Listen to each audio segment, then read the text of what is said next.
Now here's Professor Fig. The Keepers have shown me where the next trial is. Has something changed? Lodgok and I have learned that the goblins are searching for another repository, like the one we saw at Rookwood Castle.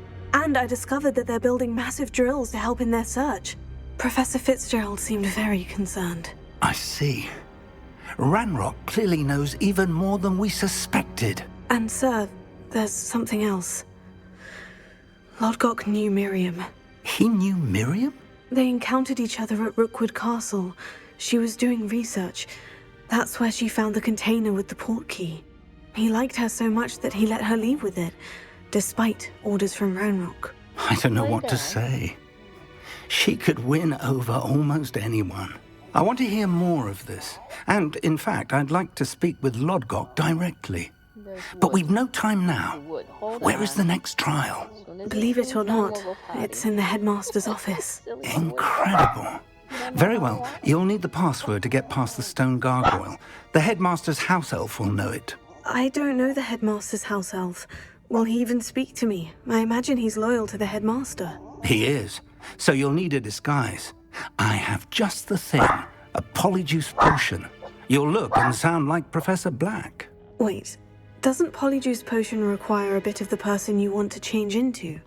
And take ages to brew? It does. So how do you already have polyjuice potion to change into Professor Black? One never knows when such a thing may come in handy.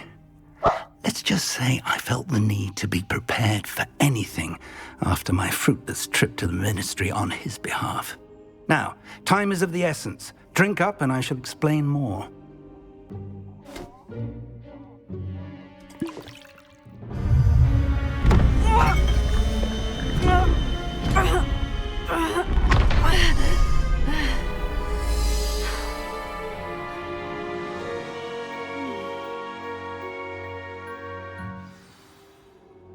How do you feel? Incredible. I won't forget that taste anytime soon. How do I sound? Convincing. I've taken the liberty of transfiguring your robes. As we discussed, you'll need the password from Scrope, who could be anywhere in the castle. You might look for Professor Kagawa. She's taken to badgering the poor elf about Quidditch in the hopes that he can convince Black to change his mind. Thus far, unsuccessfully. I see. But what if Professor Black sees me? Leave him to me. I shall tell him where to meet a liaison from the ministry in Hogsmeade. That should give you plenty of time. Thank you, Professor. I suppose we'll meet again in the map chamber. It's rather strange to hear gratitude coming from Professor Black. I'll see you there. Now to find the headmaster's house elf.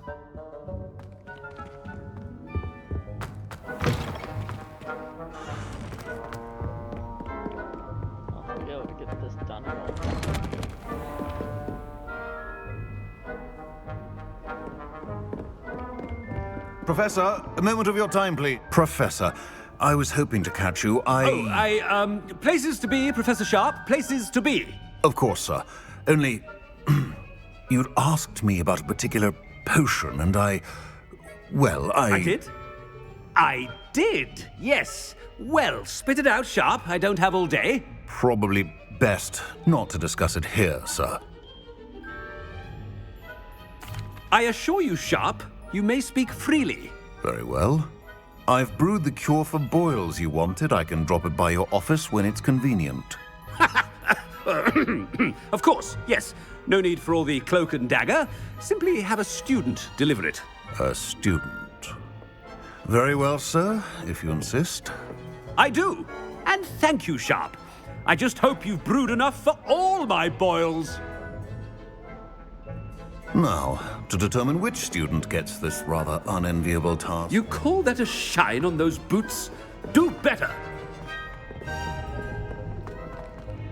When I witnessed what passes for magic in these halls, I... What could the headmaster want?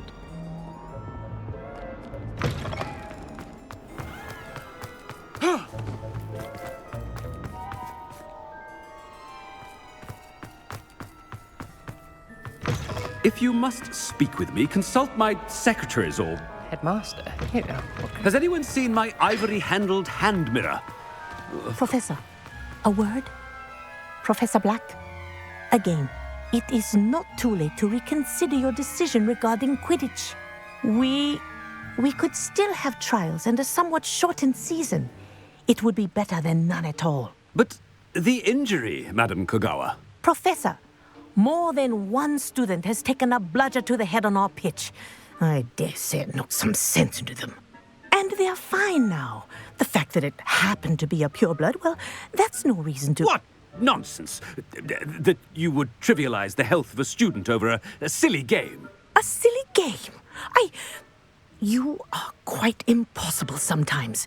Sir, I've a good mind to write to the Department of Magical Games and Sports at the Ministry about you.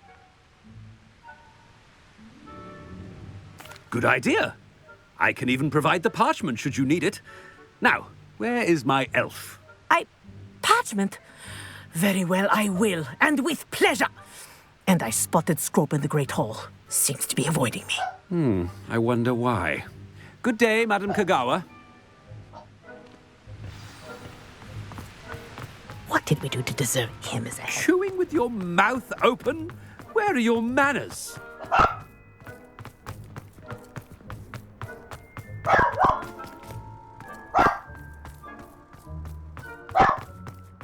And he's coming this way. Miss Broom, a word. Oh, Professor, this is an interesting surprise. It's Bloom, by the way. Remind me of your area of affinity, Broom.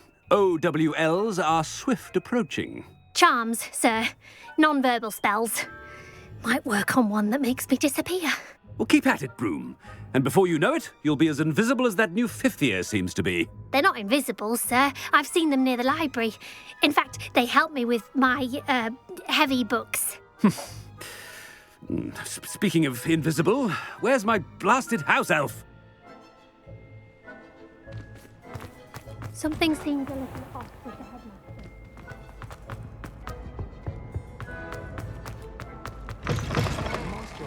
headmaster.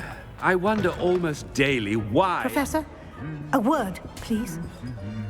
Hello, Professor Black. Ah, Professor Weasley. How delightful to see you. Sir? Since I have you here, I wonder if I might, speak with you about Professor Fig. Oh, very well. I've decided to give him a bit more, leeway with his time. Leeway, Professor? Are you sure that's wise? I confess I do worry for his students. He's rarely here as it is.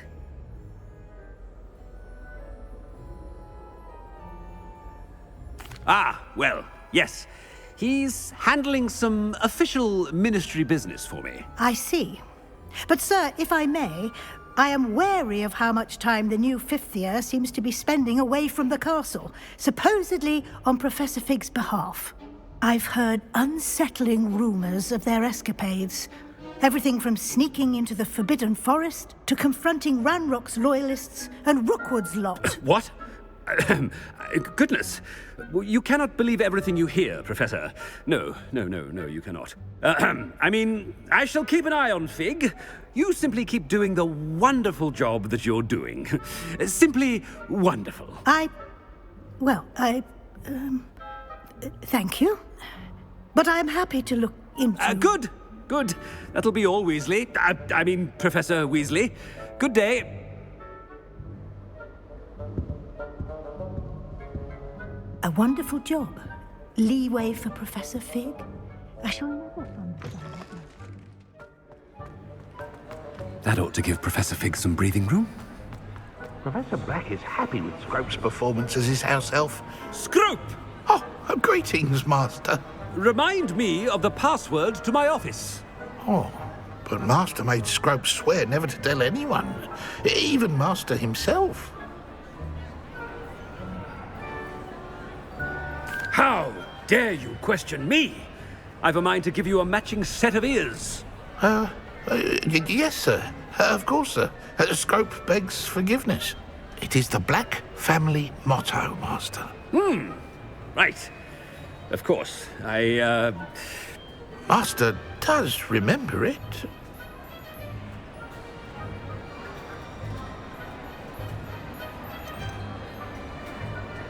It's Pure bloods forever, isn't it? Close, Master. Scrope thinks Master is indeed testing Scrope. It is always pure. Obviously. And, of course, as Master knows, in French. Ah, yes, of course. I order you to pronounce it for me. Oh, but Master knows that Scrope's French is most pitiful. Oh, very well. Toujours pur. Ha! Thank you. Never speak of this conversation with me or anyone else. Of course, sir. Scrope shall try his best to keep out of Master's way. The polyjuice potion's wearing off. I best get out of sight.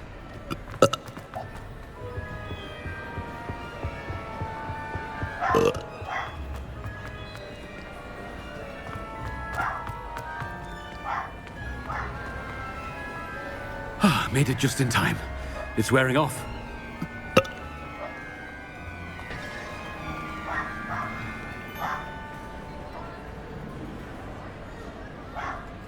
Fig was right. I can't believe it worked. Now, to speak the password to the gargoyle. Revelio.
I'd better keep an eye on high places around the school for Zenobia's gobstones.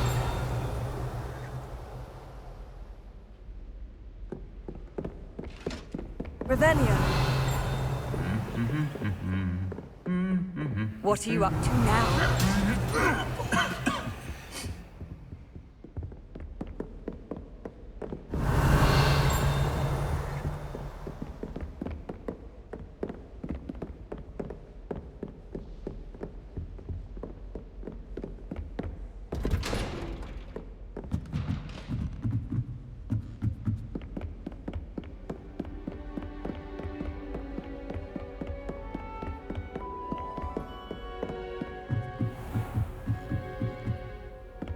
Revelio.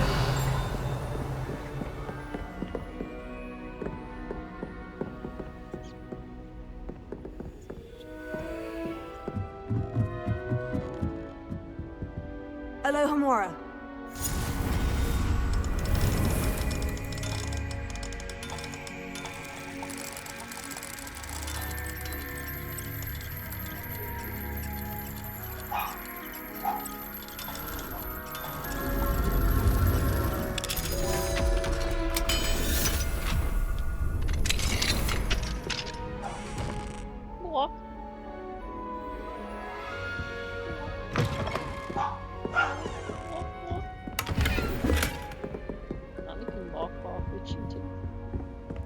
Revelio.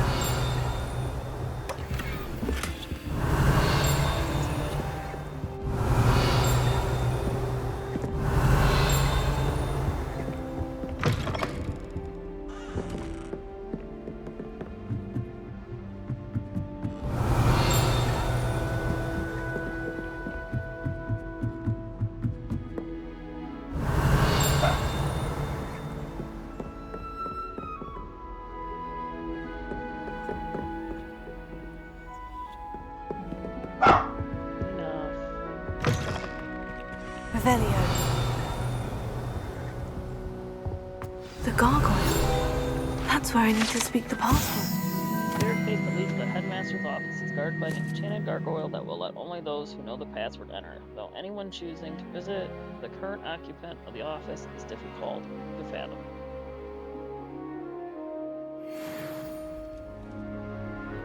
Alright, let's pause this.